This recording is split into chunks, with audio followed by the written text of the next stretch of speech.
besoin de toi, maître. Heureuse est la mère qui t'a porté et allaitée. Heureux plutôt ceux qui écoutent la parole de Dieu et qui l'observent.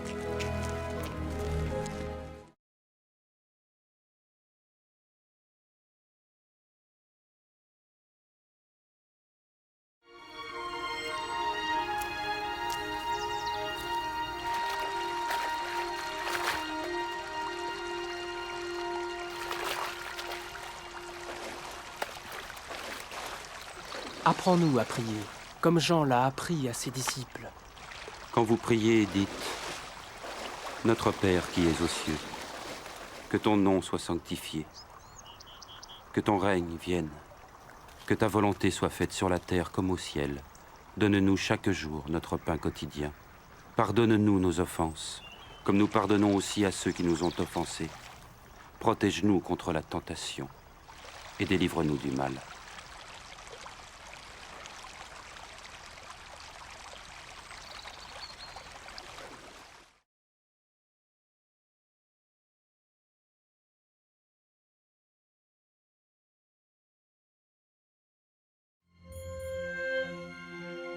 Dans les Saintes Écritures, Dieu déclare que le Messie viendrait pour être le sauveur du monde. La vie de Jésus prouve qu'il est bien celui dont les prophètes avaient parlé. Ésaïe a prophétisé que la Vierge deviendrait enceinte et qu'elle enfanterait un fils. Des siècles plus tard, la naissance de Jésus accomplissait cette prophétie.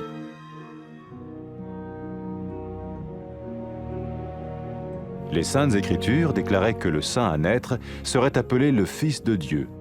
Cela signifiait que Jésus serait le Fils de Dieu au sens spirituel et non au sens physique. Nous le voyons par sa manière de vivre. Il a guéri des malades, il a pardonné leurs péchés, les a ramenés à Dieu et leur a promis une place dans le royaume éternel de Dieu. Il s'est offert lui-même en sacrifice pour le péché à leur place. Puis il est revenu à la vie, victorieux sur la mort selon le plan de Dieu. Jésus a dit « Personne ne me prend la vie, mais je la donne de ma propre volonté. » La vie de Jésus n'a pas seulement accompli les écrits des prophètes, mais elle a aussi confirmé la vérité de la sainte parole de Dieu. Les prophètes avaient écrit « Ta parole, ô mon Dieu, est parfaite, elle dure à toujours. » Jésus lui-même a dit « Le ciel et la terre disparaîtront, tandis que mes paroles ne disparaîtront jamais. » Jésus est venu pour nous donner la vie dans toute sa plénitude. Et quand l'homme a désobéi à Dieu dans le jardin d'Éden, il a choisi sa propre voie et ses actions l'ont séparé du Créateur.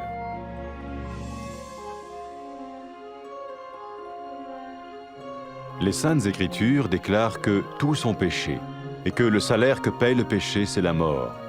Il s'agit de la mort spirituelle, éternelle séparation d'avec Dieu. Mais tout comme Dieu a donné un bélier pour qu'il meure à la place du fils d'Abraham, ainsi il a envoyé Jésus, le Messie, mourir à notre place. Sa vie, sa mort et sa résurrection restaurent la relation entre Dieu et tous ceux qui mettent leur confiance en lui. Maintenant, non seulement Jésus pardonne les péchés de ceux qui le suivent, mais il les sauve aussi du jugement éternel de Dieu. Ils sont sûrs d'aller au paradis et de vivre avec lui pour toujours. C'est cette vie et cette liberté de la culpabilité et du pouvoir du péché que Jésus offre à chacun aujourd'hui. Cela ne veut pas dire suivre une religion, mais choisir d'avoir foi en Jésus qui dit « Je me tiens à la porte et je frappe. Si quelqu'un entend ma voix et ouvre la porte, j'entrerai chez lui. »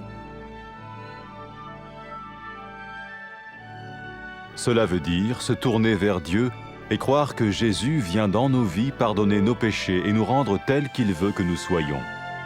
Il ne suffit pas d'approuver intellectuellement ce qu'il dit, ni de vivre une expérience émotionnelle. Nous le recevons par grâce, au moyen de la foi, par un acte de notre volonté. Lorsque quelqu'un est prêt à suivre Jésus le Messie, il peut lui parler par une simple prière. Peut-être êtes-vous prêt maintenant à ouvrir votre vie à Dieu. Si oui, vous pouvez vous joindre à la prière suivante, silencieusement. dans votre cœur. Seigneur Jésus, j'ai besoin de toi. Merci d'être mort sur la croix pour mes péchés.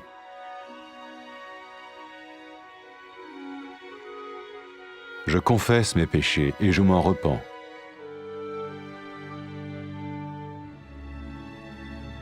Je t'ouvre la porte de ma vie et je te reçois comme mon Sauveur et Seigneur.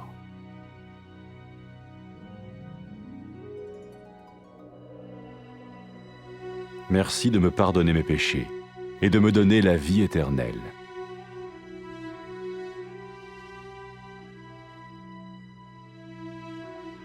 Fais de moi le genre de personne que tu veux que je sois.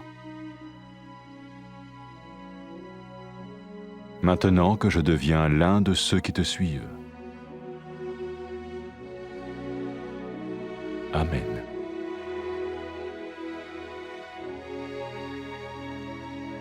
Jésus a dit à propos de ses disciples, « Mes brebis écoutent ma voix, je les connais et elles me suivent. » Pour expérimenter la vie en abondance promise par Jésus, ceux qui le suivent parlent à Dieu chaque jour dans la prière et lisent ou écoutent sa parole. Ils parlent de lui à d'autres personnes et rencontrent régulièrement ceux qui l'aiment et le suivent. N'oubliez pas sa merveilleuse promesse. Tout pouvoir m'a été donné dans le ciel et sur la terre. Et sachez-le, je vais être avec vous tous les jours, jusqu'à la fin du monde.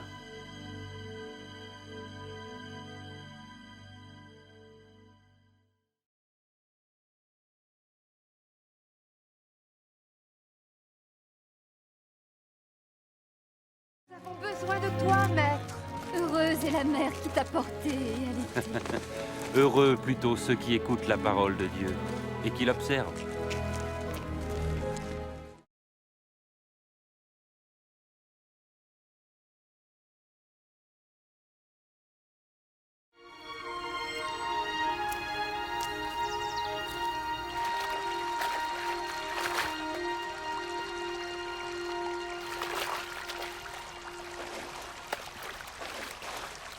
Apprends-nous à prier, comme Jean l'a appris à ses disciples. Quand vous priez, dites « Notre Père qui es aux cieux, que ton nom soit sanctifié, que ton règne vienne, que ta volonté soit faite sur la terre comme au ciel. Donne-nous chaque jour notre pain quotidien. Pardonne-nous nos offenses, comme nous pardonnons aussi à ceux qui nous ont offensés. Protège-nous contre la tentation et délivre-nous du mal. »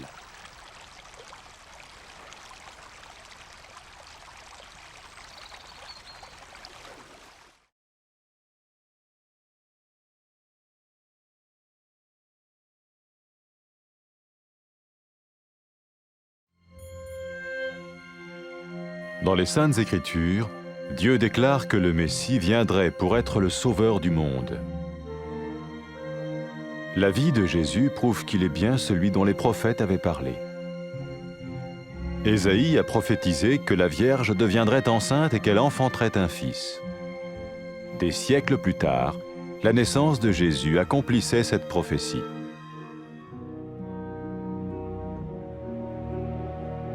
Les Saintes Écritures déclaraient que le saint à naître serait appelé le Fils de Dieu.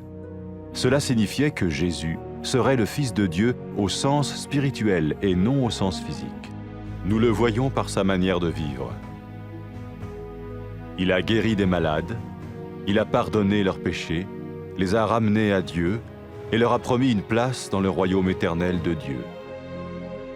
Il s'est offert lui-même en sacrifice pour le péché à leur place. Puis il est revenu à la vie, victorieux sur la mort selon le plan de Dieu. Jésus a dit « Personne ne me prend la vie, mais je la donne de ma propre volonté. » La vie de Jésus n'a pas seulement accompli les écrits des prophètes, mais elle a aussi confirmé la vérité de la sainte parole de Dieu.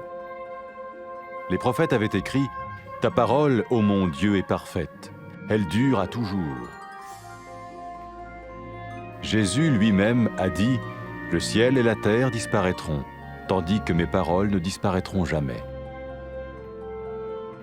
Jésus est venu pour nous donner la vie dans toute sa plénitude. Et quand l'homme a désobéi à Dieu dans le jardin d'Éden, il a choisi sa propre voie et ses actions l'ont séparé du Créateur.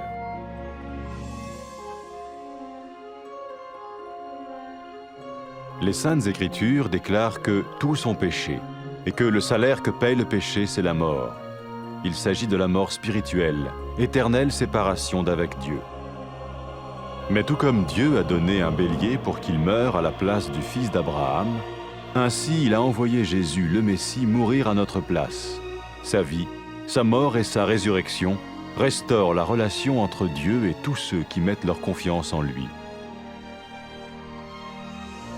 Maintenant, non seulement Jésus pardonne les péchés de ceux qui le suivent, mais il les sauve aussi du jugement éternel de Dieu. Ils sont sûrs d'aller au paradis et de vivre avec lui pour toujours. C'est cette vie et cette liberté de la culpabilité et du pouvoir du péché que Jésus offre à chacun aujourd'hui. Cela ne veut pas dire suivre une religion, mais choisir d'avoir foi en Jésus qui dit « Je me tiens à la porte et je frappe. Si quelqu'un entend ma voix et ouvre la porte, j'entrerai chez lui. » Cela veut dire se tourner vers Dieu et croire que Jésus vient dans nos vies pardonner nos péchés et nous rendre tels qu'il veut que nous soyons. Il ne suffit pas d'approuver intellectuellement ce qu'il dit, ni de vivre une expérience émotionnelle. Nous le recevons par grâce, au moyen de la foi, par un acte de notre volonté.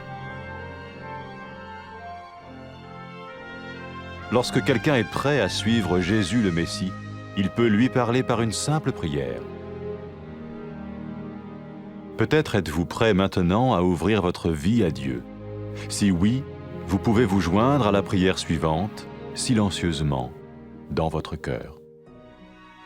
Seigneur Jésus, j'ai besoin de toi. Merci d'être mort sur la croix pour mes péchés.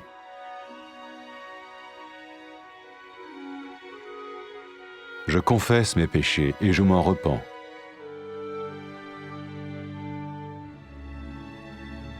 Je t'ouvre la porte de ma vie et je te reçois comme mon Sauveur et Seigneur.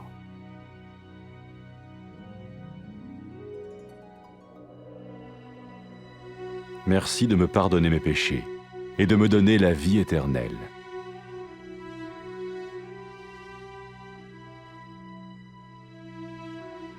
Fais de moi le genre de personne que tu veux que je sois. Maintenant que je deviens l'un de ceux qui te suivent. Amen.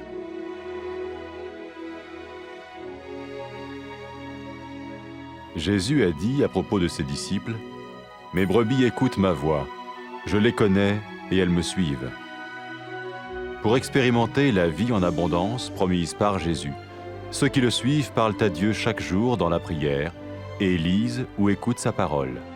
Ils parlent de lui à d'autres personnes et rencontrent régulièrement ceux qui l'aiment et le suivent. N'oubliez pas sa merveilleuse promesse. « Tout pouvoir m'a été donné dans le ciel et sur la terre. Et sachez-le, je vais être avec vous tous les jours jusqu'à la fin du monde. »